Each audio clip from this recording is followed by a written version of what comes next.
Okay, so you want to be an attorney, a lawyer in the state of New York. What are the steps you need to take to make that happen? In this short video, I'm going to be breaking down exactly what you need to do, where that path starts, and what you need to do to get on the other side to become a barred attorney practicing in the state of New York. Before we get started, be sure to subscribe to this channel for more videos wherever you are in your law school journey, whether you're in law school, thinking about going to law school, or you're preparing for the bar exam. We have you covered over at barcastaudio.com. We have our law school prep course, we have our bar exam attack sheets, our bar exam audio outlines, our full bar exam course. Check us out over at barcastaudio.com and we will help you get there. So without further ado, what do you need to do if you want to become an attorney in the state of New York? So your pathway to becoming an attorney in the state of New York begins actually with school, predictably. Most students in New York who become attorneys, they start with an undergraduate degree. Now, different rules apply if you are a foreign-born student. Let's say you are somebody who is you've been licensed in another country and you're trying to become an attorney now in New York.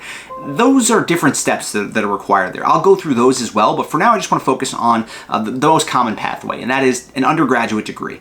And the reason you need an undergraduate degree is that you need to go to an ABA, an American Bar Association approved law school, accredited law school, because in order to become an attorney in the state of New York, you need to take the bar exam and pass the New York State bar exam. Now, as of this recording, the New York State bar exam is the uniform bar exam. I don't want to get too far ahead of myself. I'll get into all of that. But for now, what I want you to understand is that the path really begins with having a four-year degree, having your undergraduate degree. Now, what should you study if you want to be an attorney? Do I need to study pre-law? Do I need to study political science? The truth is, nobody cares. It doesn't really matter. Study whatever you think you can get a high GPA in, because your GPA is actually what's going to be most important in terms of your undergraduate studies, in terms of preparing you for the LSAT, as in terms of preparing you for the process of getting into a good law school. So start with undergraduate degree. You go to college, maybe you're in college as you're watching this. Focus on taking courses that allow you to build up your GPA. And that doesn't mean necessarily take easy courses, even though it kind of does mean that. But do whatever you can to put yourself in the best position come application process to get into good schools and to get scholarship money. Now, very often people talk about, like, I need to get into a T14 or top 14 law school. I don't have that attitude. I've seen so many people in my life who exit law school with $400,000, $300,000 of student loan debt. My process and my thought process when I'm working with students, when I talk to students, is always try to put yourself in a position where you have options, whether that be to go to more law school, better ranked law schools, or you have options to take scholarships that you're paying for all of your law school at maybe a lesser ranked school in a region where you want to work, where you want to live. So give yourself a couple options. And the way you do that first is by getting a high GPA. And that's the first step in that process. Now, we talked about majors a little bit. I said nobody cares, but certain majors I do think help you in terms of preparing for law school. One of those is political science, obviously, pre-law to some degree. An underrated one that I think about a lot is math classes, like taking math classes, and maybe a math major. Sometimes, I mean, people who are good at math usually don't go to law school. I mean, there are rarities, but they usually don't. I do recommend to some degree that undergraduate students who are interested in law school push themselves, maybe try to take a math course of some kind. I'm not saying take Calculus 4 or whatever, but I do think it's helpful because what I frequently see is that students go to law school in part because they're good readers or they're good essay writers, and they get to law school and it's kind of an entirely different process. Law school essays are a lot more akin to math word problems like you did in school than they are to like essays or creative writing essays or any of like the analytical essays you may have done in your political science courses. They're just different. The process is a little bit different, and I have other videos on that topic. I'll record more videos on that topic, but for now, just understand that math could be helpful to you in this process as well. Okay, so you go get your undergraduate degree, you have a great GPA, you have a mediocre GPA, whatever. The next step that you need to become an attorney in New York State is to take the LSAT. The LSAT is the commonized examination to get into law school. It is scored on up to 180. It's from, I think, around 145 or 140 to 180 is kind of the range on this score. It's a curved exam. But you want to score well on this test. It has a number of different sections. I'm not going to dive into all the details of the LSAT right now, but understand it's basically like the SAT if you went to high school. It's a standardized test that allows you to be compared to other students who are applying in a law school cycle. Usually you want to score pretty well on that as best you can. Most people take LSAT courses in order to prepare specifically for that subject or for that exam. And the LSAT courses allow you to prepare for things like the logic games that are tested on there, the reading sections, reading comprehension, and the writing comprehension sections.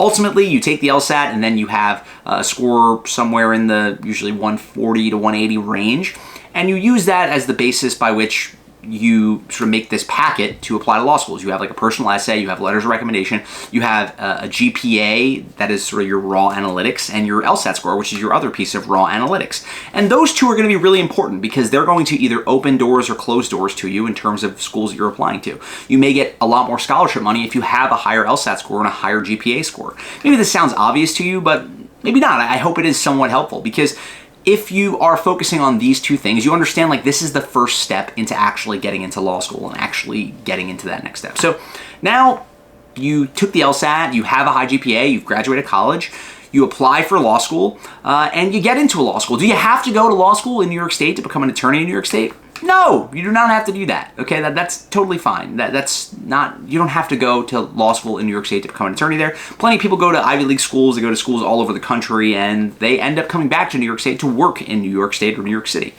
So after you do that, you get into law school. Maybe you go to law school in New York State. Maybe you go to my alma mater, St. John's, or you go to a better school, NYU, or you go to, I don't know, one of these crazy ranked schools, Harvard, whatever. And you go there for 3 years. It's a 3-year process, usually if you're a full-time student. Sometimes there are programs that are like 4-ish years, 4.5 years, and if maybe you're in a part-time program. I know that those are becoming more and more rare, but generally that is the process. You're in law school for approximately 3 years. And throughout that process, you're going to be tested on a number of subjects. They are sort of the rudimentary subjects of law school. There's stuff like constitutional law, stuff like torts, stuff like criminal law, stuff like professional ethics, all sorts of subjects that you are going to be tested upon, that you are going to be made to learn, to understand. The way you do that, the way you learn those subjects is by reading cases and reading the law itself. And the cases sort of apply the law as written and apply the gray areas of the written law. And you come to understand the nuances of how maybe a statute as written or a law as written does not encompass everything, right? It's only through reading the courses that you understand how that law is actually applied when we're talking about two people in a situation. Now, you go through 3 years of law school, you complete that process, you score great, blah, blah, blah, blah, blah. At the end of that 3 years, you have to take the bar exam. Now, in New York State right now, I mentioned this before, the bar exam for the New York State is the uniform bar exam. That is a 2-day examination over which you have about 2 3-hour sessions of just essays, and then another day where it's 2 3-hour sessions of multiple choice questions. And those are 200 multiple choice questions, so 100 in each session. And this is a hard exam, it's a difficult exam. It's sort of the last barrier for you to become an attorney in New York State or anywhere else in the country. But in a way, I would say, because before you get to become an attorney in New York State, there are additional steps you need to take beyond even the bar exam. And those are twofold. One of them is the New York law course you have to take. It's a required course that essentially covers the laws of New York and their nuances. And I believe you need to take this actually before you take the bar exam. It's like an NYLE, it's called, the New York Law Exam. And you need to take then an exam after you've studied this process, after you've studied these New York laws. This exam is not very difficult. Most people I know pass it very easily the first time, but it's an exam, so it's another additional step you need to take. You need to understand that you need to take the New York law exam before you can become an attorney. Even if you pass the bar exam and you haven't passed this New York law exam, then you're not going to be allowed to be a practicing attorney in New York State. Now, on top of that, there's an additional requirement. That is 50 hours of pro bono legal work. This is a requirement that you would typically try to do while you're in law school through some pro bono program through your school. I know students who didn't complete this in time after they'd taken the bar, so they were working at a firm and they had to basically devote 50 hours over the course of a couple weeks to this pro bono free legal services to someone. And their firms were not happy about that. So try to get those hours done before you are done with law school, or maybe in between time, between when you start your job or whatever the case may be. But you need to get 50 hours of pro bono time in, as well as that New York law exam, as well as completing that New York law course. Now, there is one additional step outside of the bar exam. That is the MPRE. The MPRE is the ethics exam that essentially evidences that you are going to abide by certain professional conduct, certain professional ethics that are required by the New York State Bar, the New York State Attorney Bar. You need to comply with their code of conduct, comply with their ethics, and that is evidenced by passing this exam. I believe an 85 score is passing on the New York law exam. I'm sorry, on the MPRE in New York State. So it's important that you pass this exam because you can't become an attorney until you do so. You can actually take the MPRE after you've taken the bar exam and passed the bar exam and then become an attorney, but most people do it beforehand. Most people do the MPRE about a year before you actually take the bar exam, because then you're just prepared. You have all your ducks in a row. Once you take the bar exam and pass, you can walk right into the application process. So now you get to the bar exam. It's usually in July after you finish law school, but they administer it twice every year, once in July and once in February. So you finish law school, you graduate, then you take this exam. Usually, most people take a bar exam course like Barcast Audio. There's other courses out there, but you take a course that teaches you everything you need to know for the bar exam. Now, that covers a lot of what you first learned your first year of law school, these like core tenet subjects like property law and contracts and all that kind of stuff. And over the course of that process, it's like a 12-ish week process to 8 to 12 weeks. You'll be studying basically full time. If you're working during that period, some people I understand have to work, then we typically recommend you start earlier. Maybe you are somebody who doesn't have the luxury of being able to take 8 weeks to not work and prepare for this exam. But that is the level of studying required. Usually it's somewhere in that 300 to 400 hours of studying range required to pass this exam, because it is a behemoth, the bar exam. So let's say you do that, you go through that process, you take the 2-day exam. You don't find out you passed usually until like October, November, somewhere in that range. If you did find out you passed, you also did your MPRE, you also did your New York law exam, you did your pro bono hours, you're basically there. But once you finish passing the bar exam, you begin the process of applying to character and fitness. You have to put in an application with one of the divisions of the New York State courts that sort of evidences the courses you've taken, the pro bono hours, the MPRE score, all that stuff that you've already done. You're doing it in preparation for this character and fitness situation. So if you're somebody who has like a criminal history, maybe you have a violent felony in your background, I mean, that could jam you up on character and fitness. Usually when you apply for law school, you have certain things that you outline in terms of ethics, like that, oh, I was arrested for a DUI, whatever the case may be, something like that. That is something that you would tell your law school typically, because it could prevent you from being able to pass character and fitness. This character and fitness situation, this application, is the last barrier to getting to become an attorney. You've already passed all your exams, you've already passed law school, and you've done everything you needed to do. At the end of this now, you have to meet with someone in the character and fitness community, an attorney, who essentially asks you questions about your background, where you intend to work, ask whether you're going to abide by the ethical rules of being an attorney, and whether your background is conducive to that.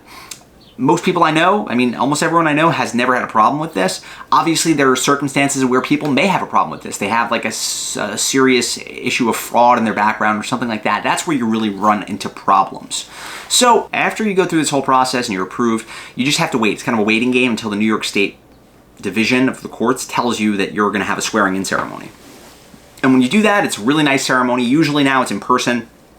You go down to the court, you're sworn in, you sign a book, and you are, from that point on, a New York State attorney. Now, there are additional requirements for continuing education stuff and all sorts of other stuff as you move through the life as an attorney, but by this point you've done everything. You've done the hard part. You've passed the bar exam, you've gone to law school, you've taken the MPRE, the New York law exam. You've done everything you need to do.